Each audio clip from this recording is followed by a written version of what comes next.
स्वर्गीय जीवित और अनुग्रहकारी पिता परमेश्वर, आपको धन्यवाद देते हैं। पिता परमेश्वर, आपने हम सबको रात पर संभाले रखे हैं। पिता परमेश्वर, शैतान के एक एक फंदों से बचाए रखे हैं। पिता परमेश्वर, और ये भोर की संगति में पिता परमेश्वर हम सबको एक जगह इकट्ठा किए हैं। पिता परमेश्वर, आपकी स्तुति और आराधना के लिए पिता परमेश्वर, और आप के पवित्र वचन से पिता परमेश्वर आत्मिक भोजन को बांटने के लिए पिता परमेश्वर हम सब इकट्ठा हुए हैं। पिता परमेश्वर, पिता परमेश्वर, आपके पवित्र आत्मा को चाहते हैं। पिता परमेश्वर, आप हम सबको आपके पवित्र आत्मा की अगुवाई में पिता परमेश्वर, पिता परमेश्वर, आपके पवित्र आत्मा की उपस्थिति चाहते हैं। पिता परमेश्वर, पिता परमेश्वर, पवित्र वचन से पिता परमेश्वर आपके जीवित वचन को जानने पाए। पिता परमेश्वर, और उस वचन को पिता परमेश्वर एक दूसरों में बांटने पाए। पिता परमेश्वर, पिता परमेश्वर, आपके जीवित वचन हम सब के लिए दिन प्रतिदिन के लिए आत्मिक भोजन है। पिता परमेश्वर, पिता परमेश्वर, और क्या मांगे पिता परमेश्वर, आज के वचन को पिता परमेश्वर आपके हाथों में सौंपते हैं। पिता परमेश्वर, पिता परमेश्वर, बोलने वाले आप हो। पिता परमेश्वर, ताकि हम सब एक एक वचन को जानने पाए। पिता परमेश्वर, ये छोटी सी विनती प्रार्थना स्वर्गीय पिता जीवित यीशु नासरी के नाम से मांगते हैं। दया से सुन और ग्रहण कर। आमीन, आमीन। आइए हम सब योना नबी की पुस्तक से देखेंगे। योना नबी की पुस्तक अध्याय 4 को देखेंगे। बहुत अच्छा से तो तैयारी नहीं किए हैं, फिर भी कोशिश करते हैं एक कहानी के रूप में बताने के लिए। यहाँ योना नबी की पुस्तक अध्याय 4 में इस तरह से लिखा हुआ है हेडिंग में, योना का क्रोध और परमेश्वर की दया। यह बात योना को बहुत ही बुरी लगी और उसका क्रोध भड़का। उसने यहोवा से यह कहकर प्रार्थना की, हे यहोवा, जब मैं अपने देश में था तब क्या मैं यही बात ना कहता था। इसी कारण मैंने तेरी आज्ञा सुनते ही तरशीश को भाग जाने के लिए फुर्ती की, क्योंकि मैं जानता था कि तू अनुग्रहकारी और दयालु परमेश्वर है और विलंब से कोप करने वाला करुणा निधान है और दुख देने से प्रसन्न नहीं होता। इसलिए अब हे यहोवा, मेरा प्राण ले ले, क्योंकि मेरे लिए जीवित रहने से मरना ही भला है। यहोवा ने कहा, तेरा जो क्रोध भड़का है, क्या वह उचित है? इस पर योना उस नगर से निकलकर उसकी पूरब ओर बैठ गया और वहां एक छप्पर बनाकर उसकी छाया में बैठा हुआ यह देखने लगा कि नगर का क्या होगा। तब यहोवा परमेश्वर ने एक रेड़ का पेड़ उगाकर ऐसा बढ़ाया कि योना के सिर पर छाया हो, जिसमें उसका दुख दूर हो। योना उस रेड़ के पेड़ के कारण बहुत ही आनंदित हुआ। सवेरे जब पौ फाटने लगी, तब परमेश्वर ने एक कीड़े को भेजा जिससे रेड़ का पेड़ ऐसा काटा कि वह सूख गया। जब सूर्य उगा तब परमेश्वर ने पुरवाई बहाकर लू चलाई और धूप योना के सिर पर ऐसी लगी कि वह मूर्छित होने लगा और उसने वह कहकर मृत्यु मांगी, मेरे लिए जीवित रहने से मरना ही अच्छा। परमेश्वर ने योना से कहा, तेरा क्रोध जो रेड़ के पेड़ के कारण भड़का है, क्या वह उचित है? उसने कहा, हाँ, मेरा जो क्रोध भड़का है वह अच्छा है, वरन क्रोध के मारे मरना भी अच्छा होता। तब यहोवा ने कहा, जिस रेड़ के पेड़ के लिए तूने कुछ परिश्रम नहीं किया, ना उसको बढ़ाया, जो एक ही रात में हुआ और एक ही रात में नष्ट भी हुआ, उस पर तूने तरस खाई है।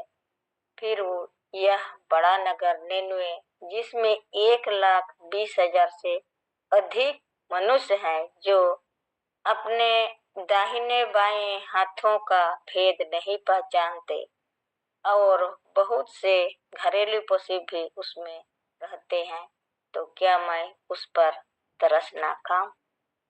आमीन। आइए इस वचन को हम सब मनन करेंगे, देखेंगे यहाँ योना परमेश्वर किस तरह से उसको उपयोग किए हैं, एक भविष्यद्वक्ता के लिए उसको तैयार किए हैं। इसमें हम सब एक कहानी के रूप में जानते हैं कि परमेश्वर ने योना को निनवे बचाने के लिए निनवे भेज रहे थे, और वह आज्ञा को टालकर वह तर्शीश को भाग रहा था। लेकिन वो जब जहाज में चढ़े थे तो वो आंधी तूफान आए और नाव डगमगाने लगे, तो उसमें जितना भी यात्री थे वो अपने अपने देवता या भगवान को याद करके दुआ मांग रहे थे। लेकिन योना एक कोना में सोया हुआ था जहाज में। जब उन लोग देखे कि योना तो सोया हुआ है, उन लोग तो सब कोई दुआ प्रार्थना कर रहे हैं और आंधी को शांत होने के लिए। तब योना को भी जगाया और उनसे भी कहा गया कि आप भी अपने भगवान से दुआ मांगे।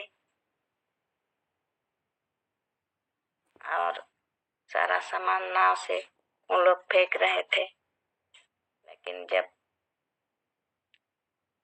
उन लोग देखे और योना वे समझ गए कि हम परमेश्वर की आज्ञा को ना मानकर हम तर्शीश जाने वाले, तब वह उसको योना को पानी में फेंक दिया। और सामान ना फेंको, बल्कि योना कहने लगे, मेरे को फेंक दे पानी में। और वो मछली वहां पहले से ही तैयार थे, परमेश्वर का योजना था, और मछली ने उसको अपना निकाल लिया और अपना पेट में रख लिया। वो 3 दिन तक रहे मछली का पेट में, वो सुरक्षित रहे। ये जीवित परमेश्वर का व्यवस्था था। और उस मछली ने योना को निनवे तक पहुंचाया, नदी के किनारे, और वहां उगल दिया। और जब योना वहां अपने आप को पाया तो देख रहे हैं नदी के किनारे एक छप्पर बना है और रहने लगे वहाँ। तब पिता परमेश्वर ने उसके लिए एक व्यवस्था किए कि वहाँ एक पेड़ का पेड़ उगाया और योना को छाया मिला।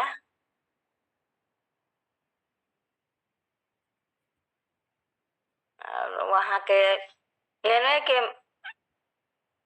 लिए वो काम के लिए परमेश्वर ने भेजे थे उसको, और निन्वे का उद्धार के लिए भेजे थे, क्योंकि वहाँ बहुत कुमार्ग से वहाँ का आदमी मनुष्य जीत जा रहे थे।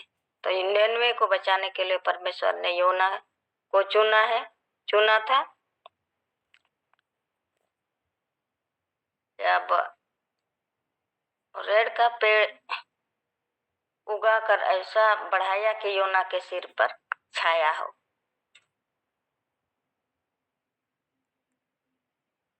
जिससे उसका दुख दूर हो। योना उस रेड़ के पेड़ के कारण बहुत ही आनंद हुआ। वह योना जब उस रेड़ का पेड़ को पाया तो वो बहुत ही आनंदित हुआ। और सवेरे जब पो फटने लगी तब परमेश्वर ने एक कीड़ा को भेजा और उस कीड़ा ने जिसने रेड़ का पेड़ ऐसा काटा कि वह सूख गया। जब सूर्य उगा तब परमेश्वर ने पुरवाई बहाकर लू चलाई और धूप योना के सिर पर ऐसी लगी कि वह मूर्छित होने लगा। तो वो परमेश्वर से दुआ करने लगे, जीवित रहने से मरना ही अच्छा है। परमेश्वर ने योना से कहा, तेरा क्रोध जो रेड़ के पेड़ के कारण भड़का है, क्या वह उचित है? उसने कहा, हाँ, मेरा जो क्रोध भड़का है वह अच्छा ही है, वरन क्रोध के मारे मरना भी अच्छा होता। तब परमेश्वर ने कहा, जिस रेड़ के पेड़ के लिए तूने कुछ परिश्रम नहीं किया ना उसका बढ़ाया, जो एक ही रात में हुआ और एक ही रात में नष्ट भी हुआ, उस पर तूने तरस खाई। परमेश्वर ने बोल रहे हैं, आप तुमको जो पेड़ का पेड़ मिला था, छाया मिला था और आनंदित हो गए थे, और कीड़ा आकर के उसको काटा और मूर्छ के मर गया, तो उसके लिए आप बहुत चिंतित हुए और आपका गुस्सा, तुम्हारा गुस्सा भड़का, क्रोध भड़का। तब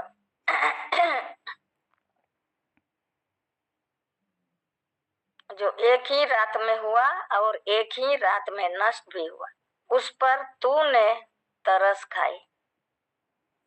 फिर यह बड़ा नगर निनवे, जिस निनवे नगर को जो बचाने के लिए परमेश्वर उसको योना को भेज रहे थे, और योना निनवे छोड़कर वो तरसीस भाग रहे थे, आज्ञा न मानकर परमेश्वर का, जो अपने दाहिने बाएं हाथों का भेद नहीं पहचानते, और बहुत से घरेलू पशु भी उसमें रहते हैं, तो क्या मैं उस पर तरस ना खाऊं?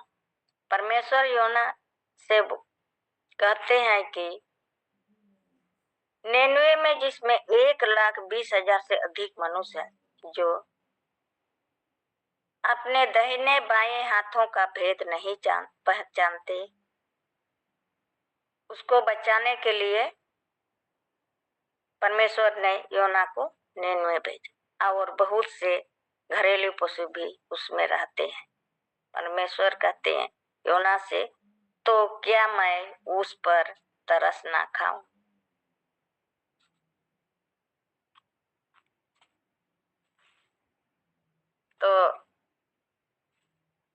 परमेश्वर ने फिर भी उसको, योना को असली काम के लिए भेजा। परमेश्वर ने वास्तव में एक व्यक्ति, एक भविष्यद्वक्ता को तैयार किया योना को, यानी परमेश्वर योना भविष्यद्वक्ता के लिए तैयार किया। उसी तरह हम में से कुछ लोगों को दोहरी मुसीबतें झेलनी पड़ती है, पड़ रही है। परमेश्वर आपको दोहरी उपयोगिता, परमेश्वर जो आज्ञा देते हैं और आज्ञा ना मान कर कहीं योना जैसा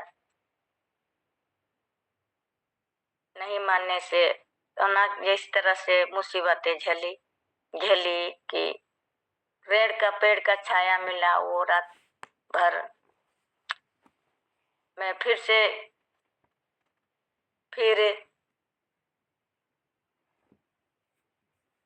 कीड़ा को तैयार कर, परमेश्वर ने कीड़ा को भेजा, उस पेड़ को भी काटा। इसमें ऐसे है, योना, यहोवा ने एक बड़ी मछली को योना के लिए तैयार किया था। यहोवा ने एक पौधा तैयार किया योना के लिए। फिर परमेश्वर ने एक कीड़ा को भी तैयार किया और फिर हवा को भी तैयार किया।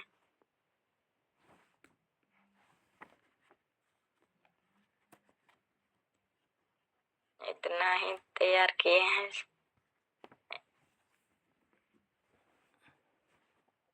आगे महेंद्र भाई को भी रिक्वेस्ट करूंगी कि वो कुछ तैयार किए हैं तो कुछ वचन, पवित्र बाइबल से वचन तैयार किए हैं तो वो भी बता सकते हैं। आइए हम सब छोटी सी प्रार्थना करते हैं। हे स्वर्गीय जीवित यीशु नासरी पिता परमेश्वर,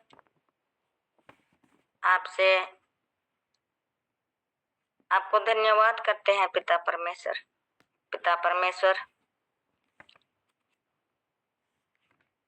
योना नबी की पुस्तक 4 से जो भी बातें किए पिता परमेश्वर,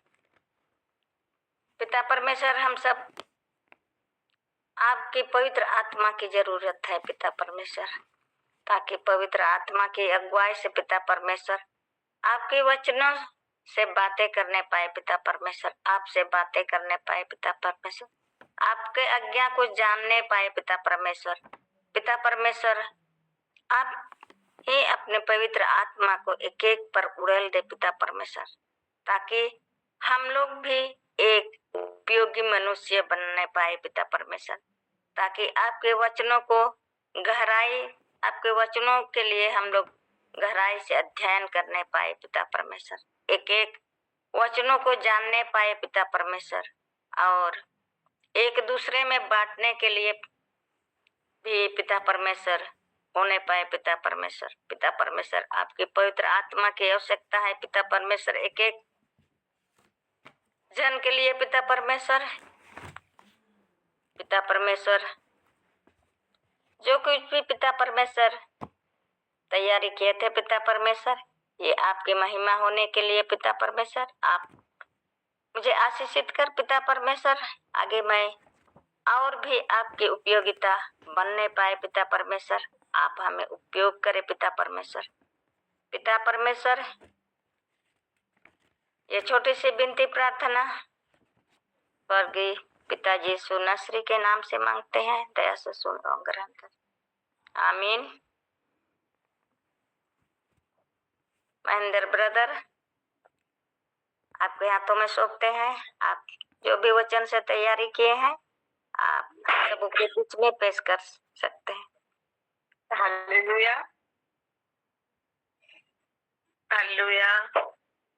सबको जय मसीह की। मेरी आवाज सुन पा रहे? जी सिस्टर। जय मसीह की। हाँ, तो आज सिस्टर ने मुझे कहा था वचन से शेयर करने के लिए, और मैं करना चाहूंगी।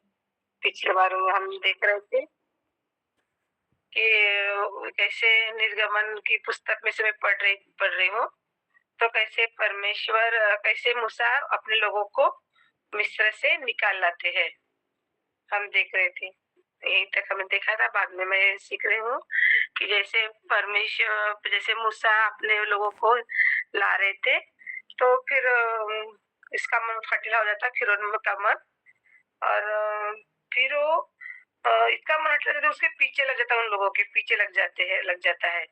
तो जैसे वो निकलते हैं तो ओ, लाल समुंदर जो उसके इधर लाल समुद्र, पीछे फिर उनकी सेना रहती है उन लोगों के। तो परमेश्वर क्या करता है, वो लाल समुंदर से उनके लिए रास्ता बनाता है और फिर उनकी सेना को अंधी कर देता है।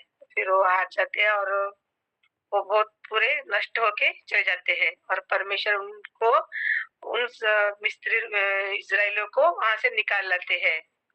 और फिर हम देखते हैं कि जैसे हम पढ़ रहे भी, तो फिर मूसा और साक्षी मूसा दोनों पंक्तियां हाथ में लिए हुए सीने पर्वत पर उतर रहा था। तब यहोवा के साथ वो बातें करने के कारण उसके चेहरे की किरणें निकल रही थी, परंतु वह यह नहीं जानता था कि उसके चेहरे की किरणें निकल रही है। तब हारून और सब इजरायलियों ने मूसा को देखा, उसके चेहरे की किरणें निकल रही थी, तब उसके पास जाने से डर गए। तब मूसा ने उसको बुलाया और हारून और मंडली के सारे प्रधानों समेत उसके पास आया, और मूसा उनसे बातें करने लगा। इसके बाद सब इजरायली पास आए, और जितनी आज्ञा यहोवा ने सीनै पर्वत पर उसके साथ बातें करने के समय दी थी, वे सब उसने उन्हें बताई। जब तक मूसा उनसे बात कर चुका, तब तक अपने मुंह पर ओढ़ना डाले रहा, परंतु जब जब मूसा भीतर यहोवा से बातें करने को उसके सामने जाता, तब तब वह उस ओढ़ने को निकलते समय तब उतारे रहता था। फिर बाहर आकर जो जो आज्ञा उसे मिलती उन्हें इजरायलियों से कह देता। इजरायली मूसा का चेहरा देखते थे, उसकी किरणें निकलती है, और जब तक वह यहोवा से बातें करने के भीतर जाता, तब तक वह अपने ओढ़ने से ढाके रहता। और परमेश्वर जब मूसा से बातें करते थे, तब परमेश्वर किरणें मूसा के चेहरे पर गिरती थी। इतनी प्रखर थी कि कोई उसके चेहरे को देख नहीं सकता था। तो वो अपना मुंह ढाके रहता था। तो अब इजराइल को जो जो परमेश्वर बताते थे, वो मूसा लोगों को बताता था। परमेश्वर उसकी अगुवाई करता था और वो लोगों को बताता, लोग उसको फॉलो करते थे। मूसा ने फिर इजराइलियों को, सारी मंडली को इकट्ठा कर उनसे कहा, जिस काम को करने की आज्ञा यहोवा ने दी है, वे है 6 दिन काम करना, परंतु 7वां दिन तुम्हारे लिए पवित्र और यहोवा के लिए परम विश्राम का दिन ठहरे। तो परमेश्वर ने मूसा को 10 आज्ञा की पट्टी दी थी। तो उसमें उसने 10 आज्ञा लिखी थी। उसमें ये भी आ रहा था कि 6 दिन काम करना, 7वें दिन विश्राम करना। वरन विश्राम के दिन हुए अपने घरों में आग तक न जलाना। फिर मूसा ने इजरायली को सारी मंडली से कहा, जिस बात की आज्ञा यहोवा ने दी है, यह है कि तुम्हारे पास से यहोवा के लिए भेंट ली जाए, अर्थात जिसने अपनी इच्छा से देना चाहे वह यहोवा के लिए भेंट की वस्तुएं से लाए, अर्थात सोना, चांदी, पीतल, नीले, बैजनी और लाल रंग का कपड़ा, सूक्ष्म सन्नी का कपड़ा, बकरी का बाल, लाल रंग की हुई मेढ़ों की खाले, सुईसी की खाले, बबूल की लकड़ी, और उजियाला देने के लिए तेल, अभिषेक का तेल, धूप के लिए सुगंध द्रव्य, और फिर एपोद और चपरास के लिए सुलेमानी मणि और उजड़ने के लिए मणि। तो परमेश्वर उनको बोला कि इनसे अपने परमेश्वर को देने के लिए कहना, तो अपने परमेश्वर के लिए वो लोग देते थे। हालेलुया। और हम देखते हैं कि अभी हम देखते हैं कि परमेश्वर हमारा राज्य, पराक्रम और महिमा। तो परमेश्वर, और हमें परीक्षा में न ला, तो प्रार्थना के बारे में देखेंगे कि राज्य, पराक्रम और महिमा, और हमें परीक्षा में न ला परंतु बुराई से बचा, क्योंकि राज्य, पराक्रम, महिमा सब तेरे ही है। मत्ती 6:13 में है, और प्रभु की प्रार्थना का अंतिम भाग है ये। तो संसार की नींव रखने से पहले हम जो परमेश्वर की संतान कहलाते हैं, तो हमें हमेशा परमेश्वर के नाम पर भलाई करना चाहिए। हालेलुया। और उसके नाम के अनुसार उसे अपनी प्रशंसा, आराधना, महिमा देनी चाहिए, क्योंकि हम प्रार्थना में भी कहते हैं कि स्वर्ग और पृथ्वी का सारा अधिकार उसे दिया गया है। हालेलुया। हम जो भी करें परमेश्वर की महिमा के लिए करें। और हम देखते हैं कि राजा हेरोदेस ने परमेश्वर की स्तुति नहीं की, बल्कि अपनी महिमा की तलाश की, तो तुरंत प्रभु के दूत ने उसे मारा। हालेलुया। और कीड़े ने उसको खाया। इसलिए हम जो भी करें परमेश्वर की उपस्थिति में करें और यीशु की आराधना, स्तुति, महिमा करते रहे। वो राजाओं का राजा है, प्रभु का प्रभु है, वो अल्फा और ओमेगा है। प्रभु कहते हैं, मैं पहला और अंतिम हूँ, और जीवित था, मर गया था, लेकिन हमेशा के लिए भी जीवित हूँ। और परमेश्वर का वचन में भी लिखा है कि प्रकाशिता के 17 का 18 में कि मेरे पास अधोलोक की मृत्यु की कुंजियां है। हालेलुया।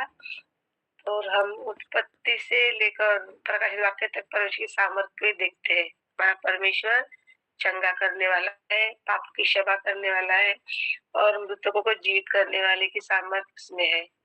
प्रभु ने हमें अपनी महिमा के लिए सामर्थ्य दी है। हालेलुया। हमें अधिकार भी दिया है कि उसका उद्देश्य है कि हम इस दुनिया में पवित्र विजय होकर जीवन जिए। हालेलुया। जिसने शैतान का सिर कुचल दिया, उसने हमें भी सामर्थ्य दिया है, और जिसने जितने विरोधी और सब शक्तियों पर विजय पाने का अधिकार दिया है। हालेलुया। चमत्कार तभी होते हैं जब हम सामर्थ्य का अधिकार का दावा करते हैं और उसका उपयोग करते हैं। परमेश्वर के नाम की महिमा हो। हालेलुया। जितना मैंने पढ़ी थी, सुनी थी, पढ़ा है, तो उतना मैं बताने का प्रयास किया। तो पर यही कहूंगी कि परमेश्वर अपने लोगों का साथ नहीं छोड़ता, हर घड़ी हर पल वक्त उनके साथ रहता। इज़राइल जितने कुड़कुड़ कर रहे थे, लेकिन परमेश्वर उनके साथ आग का खंभा होकर चलते थे, उनको खिलाते थे। हालेलुया। पर वो कुड़कुड़ाने के कारण वो कनान देश तक नहीं पहुंच पाए, और मूसा भी नहीं पहुंच पाए, हारून के बेटे कनान तक पहुंच पाए। हालेलुया। सबको जय मसीह। आगे के समय को मैं सुनीता सिस्टर के हाथ में सौंपती हूँ, वही हमको अच्छे से बताएंगे। थैंक यू सिस्टर, आप सभी को बहुत धन्यवाद हो। सभी मेहनत कर रहे हैं, और मैंने आपको कल आपका पारी है ये कहा था, आपको याद दिला रही थी। ठीक है, कोई बात नहीं, आपने जो भी सीखा है उसको आप रखें हमारे बीच में। और रानी सिस्टर को भी बहुत धन्यवाद हो। योना की पुस्तक में से हम लोगों को कई सारी बातों को उसने याद दिलाया, और थोड़ा सा हम लोग कुछ बातों को ध्यान रखेंगे, है ना। हम लोग बहुत सारी बातों को पढ़ रहे हैं, है ना, लेकिन उसमें से हम लोग कुछ बातों को चुनेंगे जो हम लोगों को लगता है कि हाँ, इसको हम अच्छा से समझ गए हैं, इस टॉपिक को, इस विषय को हम समझ गए हैं या हम सीख रहे हैं, तो उसको हमको थोड़े शब्दों में यहाँ पर रखना है ना। क्योंकि हम बहुत सारी बातों को बोलेंगे तो फिर सबको समझने के लिए थोड़ा सा दिक्कत होगा। तो हम बहुत सारी बातों का अध्ययन जारी रखें, लेकिन हम कुछ विशेष बात को अच्छा से सीखें, ताकि उस बात को जब हम कहें तो अगला व्यक्ति भी उसको अच्छे से क्या हो सके, सीख सके और समझ सके, है ना। और साथ ही साथ हमको समय का भी ध्यान रखना है। कई एक का हो जाता है कि बहुत ज़्यादा समय हो जाता है ना। कई एक का हो जाता है कि बहुत ज़्यादा विस्तृत हो जाता है, और भी अलग अलग तरीके से हम देख रहे हैं। तो सबको ही प्रभु आशीष दे, हम लोग सब सीख रहे हैं, है ना। इसलिए कोई भी हतोत्साहित नहीं होगा। महेंद्र भाई, क्या आप भी बताना चाहेंगे, आप क्या सीख रहे हैं, क्या पढ़ रहे हैं आप, क्या आप बताना चाहेंगे?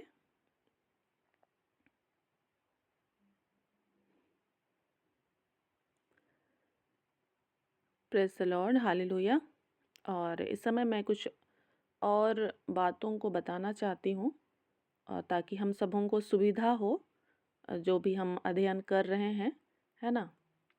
और मैं सोप के विषय में आप लोगों को बताना चाहती हूँ। क्या आप लोगों ने सोप के विषय में सुना है? कोई भी है तो बताएंगे, पहले कभी? सुने हैं। हाँ, जो पहले से हैं सुना है। सुने होंगे, पहले से थोड़ा बहुत हम लोग उसके विषय सीख रहे हैं। किसी किसी के लिए एकदम नया होगा। और आप लोग जब अध्ययन कर रहे हैं तो आप लोगों के पास डायरी रहता है कि नहीं रहता है? जुलियानी सिस्टर्स, सुरेखा सिस्टर, आप लोग के पास अपना कॉपी है? सिस्टर मुझे तो परेशानी मिला है कि मैं तो कर सकती अध्ययन पर भी तो प्रश्न था क्या क्या? जॉब पे अध्ययन कर सकते थे वहाँ पे काम नहीं रहता। 1 मिनट फिर से बोलिए। जॉब पे कुछ काम नहीं रहता वहाँ पे ज्यादा, तो मैं परमेश्वर के वचन से ही सीखती हूँ, पढ़ती हूँ। लेकिन मैं सीखती हूँ, लेकिन जितना बोल पाना है उतना बोल नहीं पा रही हूँ। ऐसा नहीं क्या वचन में से आपके पास डायरी है कि नहीं है? है ना, डायरी है ना सर, मैडम आप जब तीन डायरियाँ पर लगी हुई हैं। जब आप पढ़ते हैं तो एक उसको मेरे साथ लिखते में हैं कि रहती, नहीं? एक घर में रहती, हाँ, एक साथ में रहते, घर में रहती। अच्छा ठीक है, म्यूट करेंगे। हाँ। ठीक है, जुलियानी सिस्टर, आपके पास डायरी है कि नहीं है? सब कुछ जैसे है। हाँ, हाँ, सिस्टर। ठीक है। और महेंद्र भाई साथ में हैं या दूर चले गए हैं? कुछ जवाब नहीं दे रहे हैं। ठीक है, तो हम लोग के पास हम लोग दिन भर चलते फिरते सुनते हैं यूट्यूब से या फेसबुक से, बहुत सारी बातों को देखते हैं, वो अलग विषय है ना? लेकिन आपको आधा घंटा, 15 मिनट या 1 घंटा आप जब बैठते हैं बाइबल के साथ तो आपके पास डायरी और पेन होना चाहिए, है ना? उस समय आप शांत मन से प्रभु के साथ बैठ के प्रार्थना के साथ प्रभु की बात को सुनने का प्रयास करेंगे, है ना? तो उस समय आप क्या करेंगे, सोप को हम कल फिर से आपको बताएंगे, ठीक है? और हो सकता है जैसे इनोडिया सिस्टर, रानी सिस्टर को मालूम है तो वो लोग उसको अपना करके दिखा सकती है। तो फिर आप लोगों को भी उस तरह से ही अध्ययन करना है और यहाँ पर रखना है, ठीक है? ताकि हम लोग जो इधर-उधर कभी तो बहुत विस्तृत हो जा रहे हैं, बहुत फैल जाता है हमारा जो विषय वस्तु है, या फिर हमारा समय या जो भी है वो केंद्रित नहीं हो पाता है, तो वो फिर वो ठीक हो सके और सामने वाला भी समझे कुछ बातों को। तो समय कम है इसलिए मैं थोड़ा सा जल्दी ही बता रही हूँ, है ना? तो सोप में प्रतिदिन के शांत मनन के लिए सोप कैसे करें? बुद्धिमान अगुए प्रतिदिन अपने आप को तरोताज़ा करने और आत्मिक रीति से खुद को भरने का महत्व जानते हैं। यदि हम दिन ब दिन घंटे दर घंटे सिर्फ देते रहें और कभी भी कोई आत्मिक नवीनीकरण हासिल ना करें तो हम खुद को थका कर परास्त करने या किसी प्रकार की गड़बड़ी या नैतिक पराजय के लिए धकेल रहे हैं, है ना? तो दिन भर हम बहुत सारे काम करते रहते हैं या दूसरों को हम देते रहते हैं, लेकिन हमको खुद के लिए परमेश्वर के वचन से क्या करना है, नवीनीकरण होना है, नया कुछ आपको भरना है, ठीक है? और ये हम खुद के लिए करेंगे, ठीक है? ये सोप हमको किसके लिए करना है? खुद के लिए करना है, दूसरे के लिए नहीं, ठीक है? और हम यहाँ जो खुद के लिए करते हैं वो 1 घंटा बैठते हैं या आधा घंटा, तो आपका जो अनुभव है आपके व्यक्तिगत जीवन से, आपका अध्ययन से, उसको आप वहाँ पर यहाँ पर आपको बताना है या फिर आप अपने डायरी में लिखते हैं, है ना? और सबसे पहले जो है SOAP में S है, तो सबसे पहले क्या है? वचन है। आप वचन में से एक हिस्सा चुनते हैं, तो जैसे कोई पूरा अध्याय को चुन रहे हैं, है ना? तो बहुत ज़्यादा विस्तृत हो जा रहा है, कोई कभी पुराने नियम से बता रहे हैं, नए नियम से बता रहे हैं, कभी जैसे अभी सिस्टर बताई तो मूसा के बारे हो गया, कभी उधर यीशु मसीह के बारे हो गया, तो बहुत ज़्यादा विस्तृत हो गया है ना? तो ऐसा में सुनने वाले को समझने में दिक्कत होता है। तो एक छोटा हिस्सा को आपको चुनना है, ठीक है? एक ही वचन को आप चुनिए, ठीक है? एक छोटा वचन, एक पद को ही आप चुनिए अभी शुरुआत में, ठीक है? तो अभी हम लोग शुरुआत में इनोडिया और रानी सिस्टर से शुरू करेंगे। और एक छोटा हिस्सा को आप लेंगे और फिर उसको आप कॉपी में लिख लेंगे अपने डायरी में, है ना? और फिर O फॉर ऑब्जर्वेशन है, मीन्स कि अवलोकन है। आप वहाँ पर ये सवाल लिखेंगे कि परमेश्वर इस वचन से मुझे क्या कहना चाहते हैं। परमेश्वर इस वचन से मुझे क्या कहना चाहते हैं, आप इसको लिखिए, ठीक है। उसके बाद फिर आप प्रार्थना के साथ उत्तर भी लिखिए। आपको आत्मा से सुनिए, आत्मा की आवाज़ को, है ना, कि हाँ प्रभु मुझे इस वचन से ये कहना चाह रहे हैं या ये सिखाना चाह रहे हैं, ठीक है। तो आपको 3-4 लाइन जो सुनाई देता है या समझ में आता है आप उसको लिखिए, ठीक है। फिर तीसरा है ए से एप्लीकेशन या अनुप्रयोग। तो इस बारे में विचार कीजिए कि जो प्रभु ने आपको कहा है तो उसमें आपको क्या बदलाव करना है। ठीक है, कुछ आपको जो भी आपको प्रभु ने कहा तो अब उसके बारे में आपको अपने जीवन में कैसे लागू करना है उस बारे में बातचीत कीजिए, ठीक है। वहाँ पर 2-3 लाइन आपको वो लिखना है, जैसे कि आपको मीन्स कि क्रोध के विषय में आपको समझ में आया कि प्रभु कह रहे हैं कि नहीं क्रोध नहीं करना चाहिए, तो कैसे आप क्रोध नहीं करेंगे, है ना। तो वो जो सुझाव है या समाधान है वो एप्लीकेशन वाले भाग में आप क्या करेंगे, लिखेंगे। वो भी कैसा होगा, 2-3 लाइन का ही होगा, ठीक है, बहुत ज़्यादा नहीं। उसके बाद लास्ट में पी से क्या है, प्रेयर, प्रार्थना करेंगे। उस विषय के लिए आप क्या करेंगे, प्रार्थना को लिखेंगे और खुद भी प्रार्थना करेंगे, ठीक है। तो मैं आशा करती हूँ इनोडिया सिस्टर, रानी सिस्टर, आप लोग इसमें सहायता करेंगे, ठीक है ना, ताकि दूसरे लोगों को भी कैसे वो बाइबल के साथ अपना शांत मनन का समय बिताएं, उसको समझने में सुविधा होगी, ठीक है। आप लोग कॉपी में लिख करके मुझे भेजेंगे। थोड़ा सा मैं भी सुझाव देना चाहूँगी आप लोगों को, और ग्रुप में भी मैं एक छोटा वचन के साथ सोप का उदाहरण लिख करके भेजूंगी, ठीक है। किसी को कुछ पूछना है?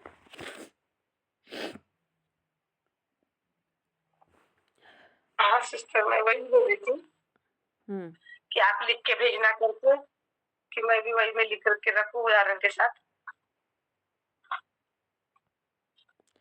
हाँ ठीक है, आज ही भेजना लिखूं। ठीक है।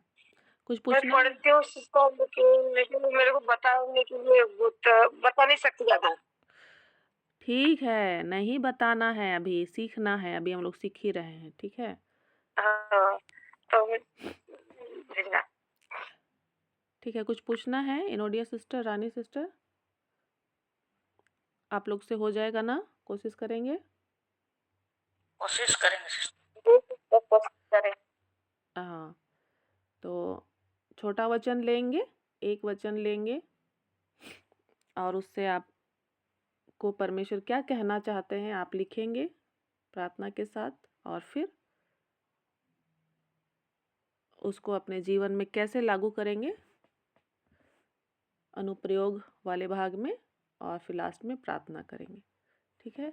और ये प्रत्येक मसीही को अपने जीवन में करना है, ठीक है, चाहे आपको बोलने का मौका मिल रहा है या नहीं मिल रहा है, प्रतिदिन ये अपना रूटीन में होना चाहिए, है ना, कि प्रभु मुझसे क्या कहना चाह रहे हैं, ठीक है। तो हम लोग अपने नवीनीकरण को कर सकते हैं वचन के माध्यम से, ठीक है। सबों को बहुत धन्यवाद हो। आइए हम लोग अंतिम प्रार्थना की ओर आगे बढ़ें। किसी के पास प्रेयर रिक्वेस्ट है तो बोल सकते हैं।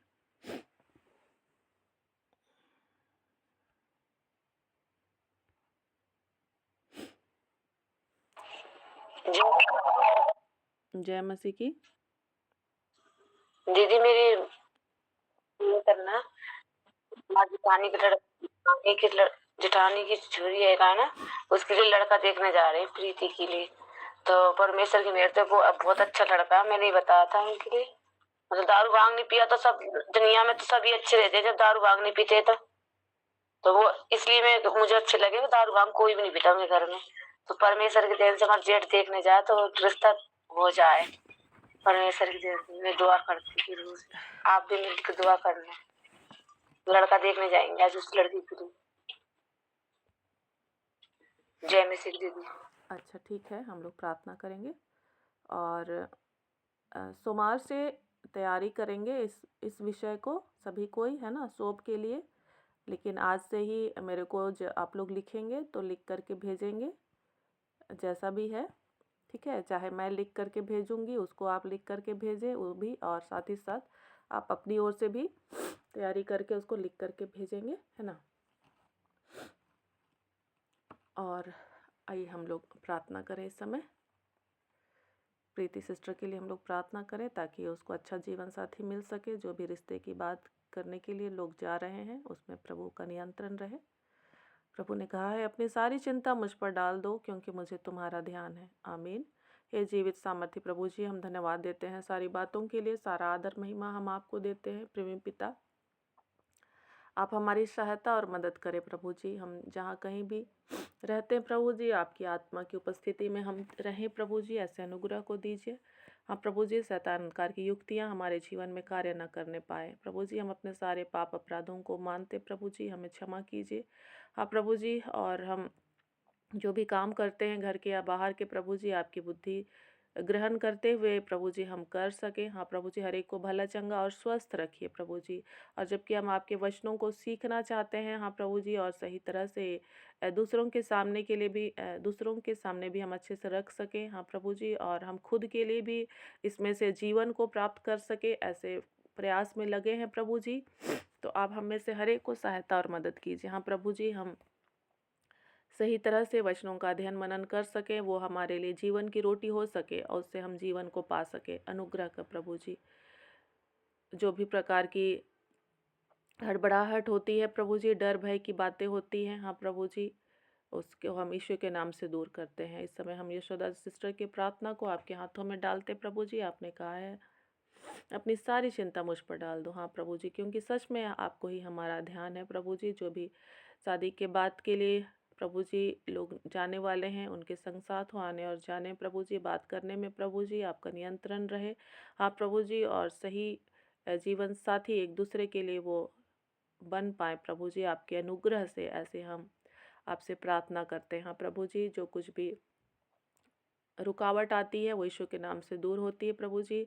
भानी यशोदा के मनोरथों को आपके हाथों में डालते हैं, क्योंकि आपने कहा है, अपने मनोरथों को मुझ पर डाल तब वे पूरी होंगी। हाँ प्रभु जी, अनुग्रह कर प्रभु जी। दोनों पक्षों को हाँ प्रभु जी आपके हाथों में सौंपते हैं। हर एक के, अब बड़े जनों को, बुजुर्गों को आपके हाथों में सौंपते हैं, बच्चों को, जवानों को, सबको प्रभु जी, ताकि हर एक के मन से, मुंह से प्रभु जी भली बातें उत्पन्न होने पाए, आप प्रभु जी, और आपके प्रेम में होकर आगे बढ़ने पाए। हाँ प्रभु जी, अनुग्रह कर। और प्रभु जी, जो कुछ भी आवश्यकताएं हैं प्रभु जी, वो आपके स्वर्गीय भंडार से भरपूरी से उंडेला जाए प्रभु जी, ताकि अच्छे से ये रिश्ता हो सके। अनुग्रह कर। आप प्रभु जी, एक एक भाई बहन जबकि सोप के लिए तैयारी करना चाहते हैं प्रभु जी, शांत मनन का समय बिताना चाहते हैं, आपकी आत्मा की उपस्थिति हर एक के साथ होने पाए। जबकि हम परिश्रम कर रहे हैं प्रभु जी, आपने कहा है तुम्हारे परिश्रम का फल व्यर्थ नहीं होता है। हाँ पिता परमेश्वर, अनुग्रह कर। पिता परमेश्वर, हम में से हर एक को प्रभु जी अच्छा शिष्य बनने में सहायता और मदद करें।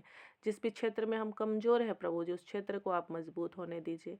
अनुग्रह कर प्रभु जी, अनुग्रह कर। आप पिता परमेश्वर, हम अपने देश और राज्य के लिए भी प्रार्थना करते हैं। इसके ऊपर प्रभु जी आपका नियंत्रण रहे, शांति बहाल रहे प्रभु जी, हर एक प्रकार की अशांति, हाँ प्रभु जी, और भ्रष्टाचार और हर एक बातें प्रभु जी वो दूर होने पाए। और जैसे आपने कहा है, आपके लोग प्रभु जी इस पृथ्वी पर पाए जाते हैं, हाँ प्रभु जी, वो जिस उद्देश्य से है वो उद्देश्य पूरा होने पाए। अंश अंश करके हर एक मसीही विश्वासी भाई बहन बदलते चले जाएं और आपके राज्य में बढ़ोतरी होने पाए। अनुग्रह का प्रभु जी, सारा आदर महिमा हम आपको देते हैं और इस प्रार्थना को हम आपके पुत्र, हमारे उद्धारकर्ता प्रभु यीशु मसीह के नाम से मांगते हैं। आमीन, आमीन। आइए हम लोग आशीष वचन को एक साथ बोलेंगे। पिता परमेश्वर का प्रेम, प्रभु यीशु मसीह का अनुग्रह और पवित्र आत्मा की सहभागिता हम सबों के साथ सर्वदा बनी रहे। आमीन, आमीन। Praise the Lord, hallelujah. जय मसीह की। यीशु से है।